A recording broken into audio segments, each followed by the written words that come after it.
Hello and welcome back to Beyond 50. Today we're going to be doing a review of the new Ninja Slushie Maker. They're super popular and I happened to get one because Amy really wanted one. So this is a $350 unit. They're pretty expensive. I'm going to play with it and let's do sort of a walkthrough of how it works, and we'll pull it out of the box here and let you know what I think about it. So let's get into it. All right, here's the machine running, and this is a wild concoction. I am curious how this turns out.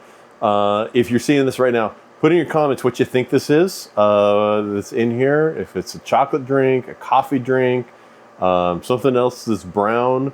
Put your guess of what you think I am slushifying in here in the comments. All right, so this comes in an absolutely huge box. Amy, when she started looking for these, apparently these started as a test run for Costco, and you can't get them at Costco anymore. You can't get them anywhere anymore. I think she got this one at Target. Oh, what? No. Tell me what it was. I got it at Costco. It's like $50 more. Oh, so you got this one at Costco. I had it sent to me online at Costco because there were very few Costco's that still have them in stock. Okay, so she got this guy at Costco. It was hard. It's hard to find them. I'm going to include an Amazon link in here, but they may be a little extra priced at Amazon, and it may be difficult to find. So we're just going to pull this out of the box. Open the box, cut the straps, remove the straps, lift up. I thought I did so I see. There's a diagram right here that shows you how to do it. So after you take off the straps, you didn't do that. I didn't actually try lifting it up. It should just lift up. Like that. And now we can get into this. Are you excited? I know you're very excited about this. We're right here at the bar, which is where it's going to live, just conveniently. Somewhere right about there. Garbage. All right, I got a pile of cardboard and a bunch of books to read through. So we're going to do a look through and a recipe book. And we're gonna go through this stuff real quick and then we'll figure out how it works. So, famous question, what's in the box? This is what's in the box when you open it up. So obviously the machine here, it's got tape securing a bunch of pieces to it. I've left those on still, I haven't taken those off. There was a series of instructions and recipe books and other things I'm gonna read through real quick. And then there was a couple of little tumblers. And I already have 1,000 tumblers around the house, so I didn't really need those, but they actually feel like pretty nice tumblers. So we're gonna take off the tape, we're gonna read the instructions, and we'll figure out how this guy works with some kind of concoction here. I'm at the bar here, I got all kinds of margarita mixes and stuff behind me that I never use. So we'll put one of them in here. We'll put a few of them in here. We'll see how they work out. It also apparently works with soda. I saw somebody do something with beer. I don't actually have any beer at home right now, so we'll try 2 or 3 different drinks and see how they work out. Okay, right here is a handy little QR code, and it says for best slush, scan button to get started. So we're gonna do that and see what happens. All right, so the QR code sent me to the Ninja website and just had some quick start videos. I do think reading through both the quick start guide and the actual instructions manual is probably valuable. In the Ninja Slushie guide, there's whole very detailed levels of instructions, and I think this actually is probably pretty easy to use. The one thing that I caught was I was glancing through here is you want to keep this upright for at least 2 hours before you start using it. So fortunately, I happen to have it in the box and I didn't flip it upside down and do a bunch of things while I was moving it around. So we're able to start right away without any delay, but you may want to keep that in mind. And then after getting it all untaped and everything, I did pull off Oh, I lost the auger. I did take off the auger and the container and just give them a quick rinse in the sink to, you know, get off any residue from manufacturing. And then here's this little condensation tray that also sits here. I don't think I should have any need to clean that beforehand, but it does say to clean that out after each use. So we'll put the auger back in. That's pretty simple. You can't really do that the wrong way. It's one way only. So that seems pretty easy. And I think this is the lever to screw this in. So we'll, that's it. It's pretty easy to put back together. We're plugged in. We press the power button. And I think that's it. I think we're ready to start our first drink. And I'm going to keep it really simple. I'm going to do just like a few cans of Coca-Cola and basically replicate a 7-Eleven Slurpee, and we'll see how that works out.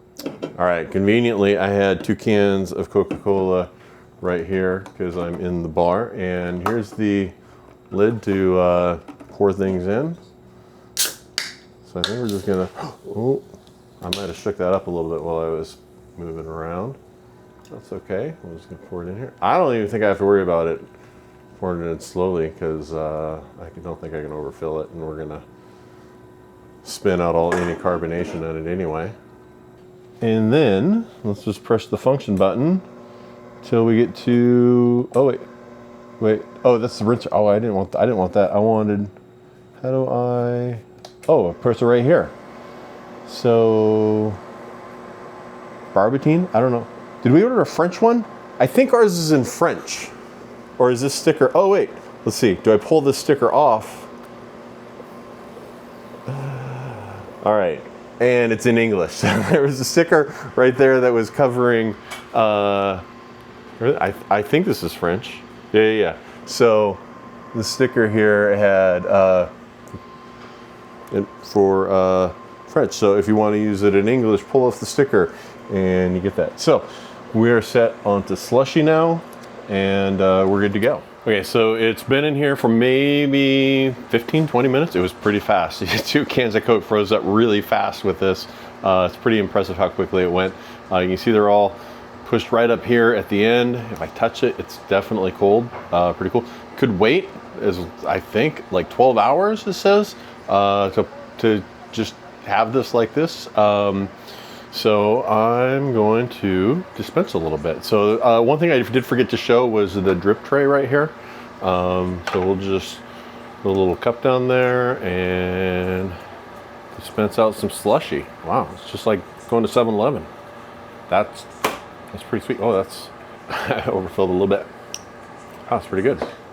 Okay, so we had our Coke Slushies. They were pretty good.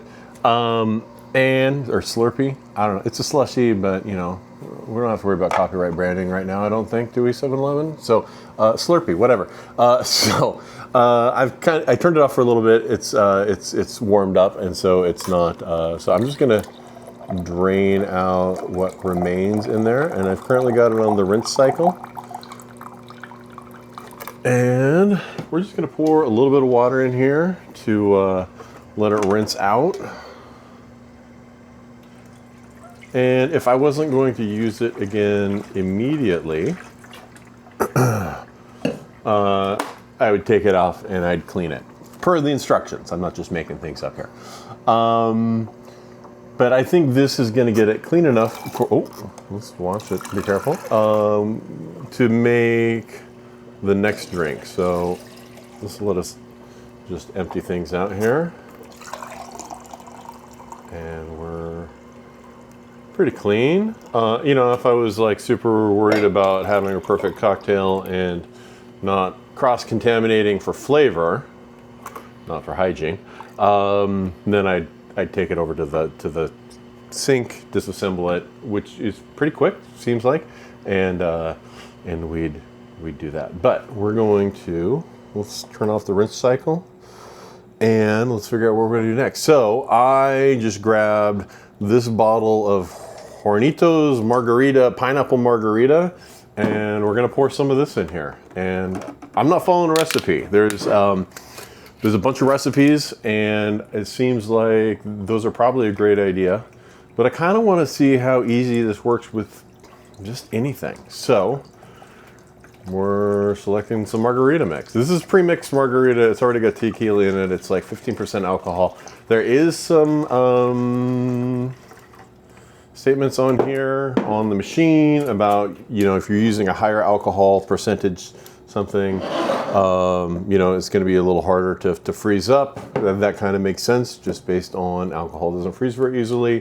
But I think we're probably okay. So we're going to set it to something, let's see, a little bit more colder. Let's go with frappe. And I'm just choosing at random frappe. I maybe go back and look in the menu a little bit more. And I could always change this. I could make it colder. There's the cool button here. I could raise how cold it's going to be a little bit further. So we're just going to let this run, and we'll see what happens, and we'll see if we need to adjust it or not. Okay, so I actually looked at the directions just a little bit, and the upper limit for how much alcohol something can have in a pre-mixed beverage would be about 16% is what they sort of say. And anything above that, you need to add some water to dilute the alcohol content a little bit. This Hornitos mix that I'm using says it's at 15%, and you can see it actually seems to be slushing up pretty well. I did crank the temperature up from the frappe preset all the way up to, this would be max right here. I'm 2 down from max, so we cranked the cold all the way up, almost not all the way, but pretty close to all the way up. So that seems to be slushing up pretty well though. So we're just going to let it keep running a little bit longer. It looks like it's actually got a pretty nice consistency for a margarita right now.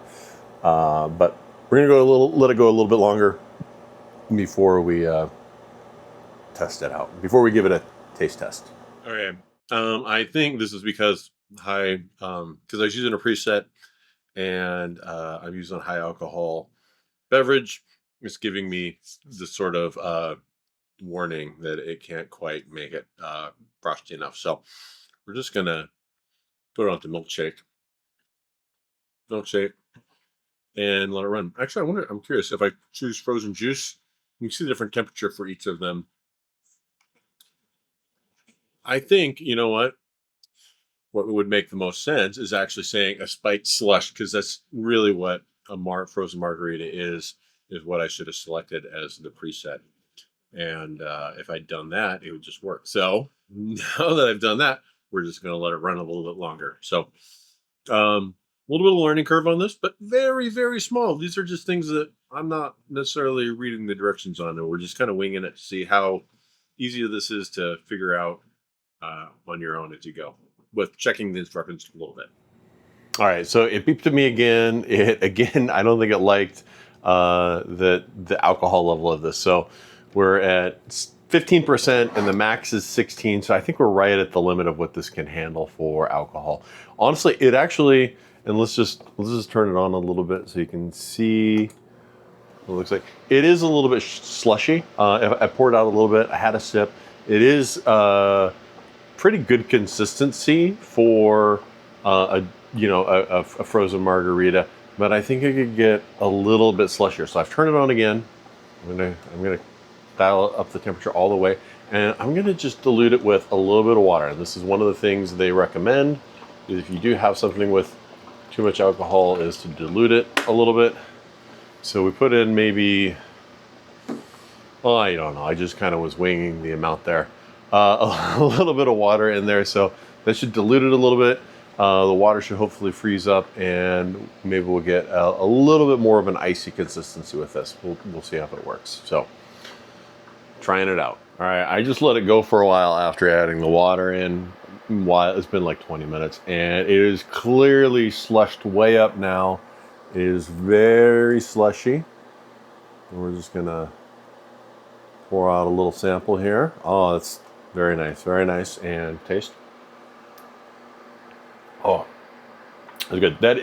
Even with the additional water, it's just still a pretty strong alcoholic drink. I would say you know, I probably dropped it from 15% alcohol to maybe 12%. It's still pretty strong.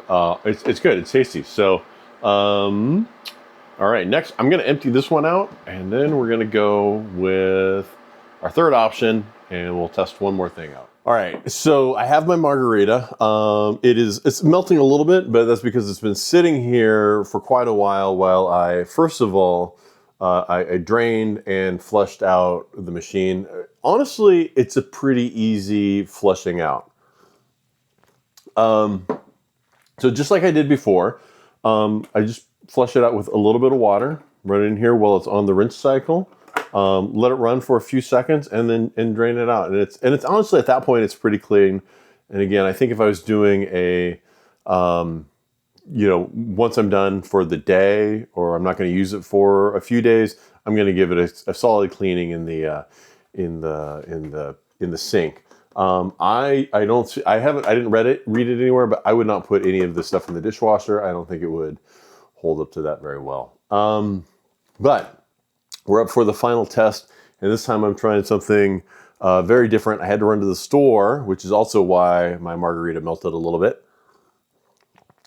because I wanted to try a beer slushie. And I think this is actually the first thing that I saw on one of these when I saw it online, was somebody had made a beer slushie. And I'm gonna make a Guinness slushie. So we're gonna pour a couple of Guinness in here and we'll see if it slushes. It should have quite a bit less alcohol than the margarita mix had. And it should have enough sugar in it as well. We'll just pour this in here. I'm gonna pour 2. I don't know that I actually need 2 Guinness, but we're gonna make it with 2 just to give it enough volume in here. I think it would work just fine with just 1, but we're just gonna go for 2. There we go. And power and spike slush. And I feel like I'm a pro at this on only my 3rd drink. So I'm going to give all of my thoughts here in a few minutes on what this is. But, you know, I think my initial assessment is this is pretty easy to use. It's pretty easy to learn.